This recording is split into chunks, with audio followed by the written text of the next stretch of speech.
하루 10분 디지털 경제 뉴스 디지털투데이 데일리픽입니다.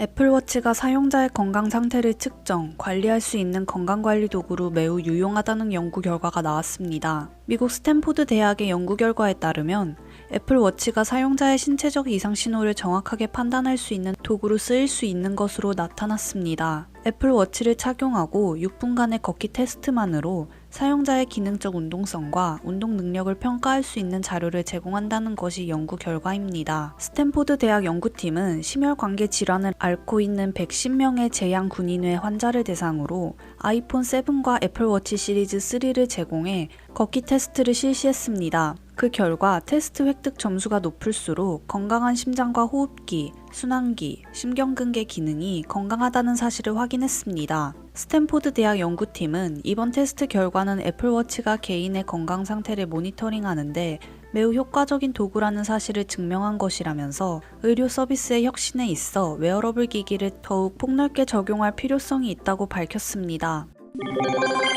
삼성 디스플레이가 지난해 스마트폰 디스플레이 패널 매출 주도권을 확보한 것으로 나타났습니다.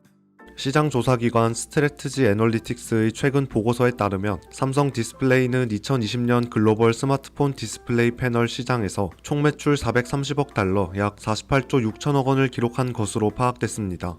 삼성 디스플레이는 매출 기준 세계 시장 점유율 50%를 달성해 시장 1위 자리를 굳건히 했습니다. 그 뒤는 중국 BOE 15%, LG 디스플레이 8%로 파악됐습니다. 상위 3개사가 전세계 스마트폰 디스플레이 패널 시장의 73%를 차지했습니다. 코로나19 팬데믹 상황에도 불구하고 전체적인 스마트폰 디스플레이 패널 매출은 2019년 대비 7% 증가하는 등 시장 성장세를 이어갔습니다. 스트래티지 애널리틱스는 올해도 첨단 OLED 기술을 바탕으로 신규 수요가 꾸준히 창출될 것으로 전망했습니다. 제프리 매튜 스트래티지 애널리틱스 수석 분석가는 꾸준한 수요와 5G 모멘텀이 지난해 디스플레이 시장 수요를 이끌었다면서 당분간 삼성과 BOE, LG의 3강 구도가 이어질 것으로 내다봤습니다. 네이버가 글로벌 사업 확대를 위해 올해 900여 명의 개발자를 채용합니다. 역대 최대 규모 개발자 채용입니다. 이를 위해 네이버는 연 1회 실시하던 신입 공개 채용을 상반기 연 2회로 확대하고 4월부터 상반기 공채에 들어갈 예정입니다. 네이버는 컴퓨터공학 전공자뿐만 아니라 비전공자를 위한 별도 개발자 육성, 채용, 트랙도 신설할 계획입니다. 매월 1에서 10일 경력자를 뽑는 월간 영입 프로그램을 신설해 매달 정기적으로 경력 사원을 모집합니다. 첫 경력 사원 모집은 오는 4월 1일부터 시작합니다. 7월 입사 예정인 상반기 신입 개발자 공채는 오는 4월 2일부터 12일까지 네이버 채용 홈페이지에서 모집을 실시하고 12월에 입사하는 하반기 공채는 9월에 모집을 실시합니다. 네이버는 특히 컴퓨터 공학을 전공하지 않은 비전공자를 대상으로 하는 육성 프로그램을 운영하는 등 동료들과 함께 성장할 수 있는 개발 환경과 문화를 만들어가는 데 지원을 아끼지 않는다는 계획입니다. 미국 뉴욕주가 코로나19 백신 접종 여부를 확인할 수 있는 디지털 백신 여권을 선보였습니다. US투데이 등 외신에 따르면 뉴욕주의 주도로 개발한 코로나19 백신 여권은 엑셀시어 패스로 불리는 스마트폰 앱 형태입니다. 앱에서 접종 증명서를 QR코드로 제시하거나 프린터로 접종 확인서를 출력할 수도 있습니다.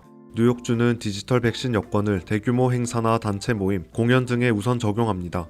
4월부터 결혼식 등 소규모 행사에서 먼저 적용한다고 밝혔습니다. 다만 강제 사항은 아니며 시민의 자발적인 참여를 독려합니다. 엑셀시어 패스 월렛 개발은 IBM이 맡았습니다.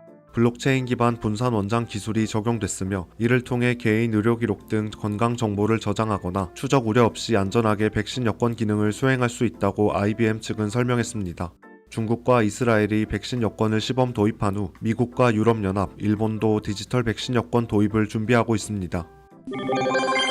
카쉐어링 서비스를 제공하는 소카가 코로나19 확산에도 카쉐어링 사업 매출 상승과 수익성 개선에 힘입어 지난해 매출 2,597억 원, 영업손실 264억 원을 기록했습니다. 타다 베이직 중단에 따른 타다 서비스 매출 감소, 차량 매각 등 손실에도 불구하고 주력 사업인 카쉐어링 매출이 1,850억 원에서 2,062억 원으로 11.4% 늘었습니다. 운영 효율성 제고, 상품 다양화 등이 수익성 개선에 기여하며 실적 상승을 이끌었단 분석입니다. 카쉐어링 사업은 구독 상품인 소카패스가 누적 가입 40만 건을 돌파하며 1년 새 매출이 2.7배 이상 늘었습니다. 한 달 이상 장기 대여 상품인 소카플랜은 지난 2019년 말 출시 후 누적 계약 건수 약 6천 건을 기록한 바 있습니다. 이 밖에 소카는 지난해 10월 출시한 가맹택시 타다 라이트와 대리운전 사업인 타다 대리, 비대면 중고차 판매 플랫폼 캐스팅 등 신사업이 궤도에 오르며 신성장 동력이 될 것으로 내다봤습니다. 카카오는 29일 정기 주주총회에서 주식 액면 분할과 멜론 분사 등이 포함된 8개 안건을 모두 통과시켰습니다. 가장 주목받은 안건은 주식 액면 분할 건입니다. 카카오가 액면 분할을 경정하면서 액면가가 500원에서 100원으로 낮아집니다. 분할 후 발행 주식 총수는 4억 4,352만 3,100만 주입니다. 신주권 상장 예정일은 4월 15일입니다. 4월 12일부터 사흘간 매매 거래가 정지됩니다. 액면 분할은 소액 주주들의 접근성이 개선되면서 주가에 긍정적 영향을 끼칠 수 있습니다. 앞서 2018년 네이버는 주식 한 주를 5주로 쪼개는 액면 분할을 단행한 바 있습니다. 이로써 70만원대에 달하던 주가는 13만원대로 낮아졌습니다. 같은 해 삼성전자도 액면 분할로 분할 직전 265만원이던 주가가 5만 3천원으로 낮아지면서 소액 주주 수도 대폭 늘었습니다.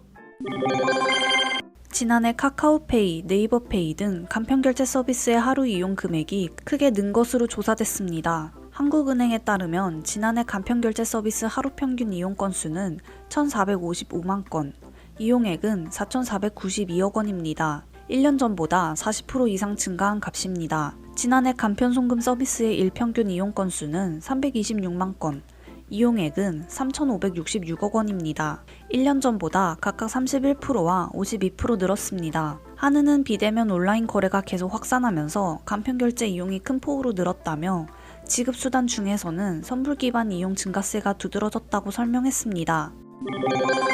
우리나라 성인들의 금융 이해 정도가 경제협력개발기구 10개국 평균을 웃도는 것으로 나타났습니다. 한국은행과 금융감독원의 조사에 따르면 우리나라 성인의 금융 이해력 점수는 66.8점으로 OECD 10개국 평균 62점보다 높았습니다. 비교 대상국은 독일, 이탈리아, 오스트리아, 포르투갈, 폴란드, 헝가리, 체코, 슬로베니아, 에스토니아, 콜롬비아입니다.